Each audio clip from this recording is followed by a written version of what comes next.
and welcome back to my YouTube channel, Chills TV Official. In today's vlog guys, pag-uusapan natin ang ating baby Biancy. Kahit tagal na tayo sa YT na hindi active or hindi natin nag-upload, pero active pa rin tayo sa panonood sa mga kaganapan at sa mga uploads ni Kalingap Rob at Kalingap Ido at sa mga Kalingap team na ating sinusuportahan.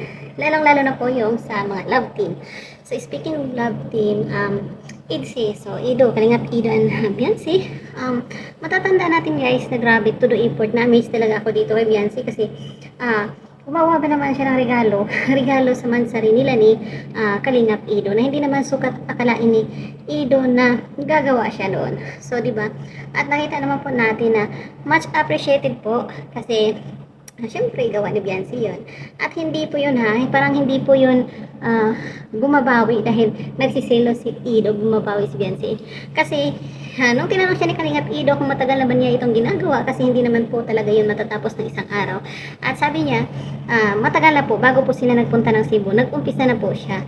Pinlano na po niya na magawa ng ganoon. Kaya hindi po yun dahil sa mga chika dyan. Ayan. At yan lang muna for today and thank you so much for watching. God bless us all. Bye bye. Mama!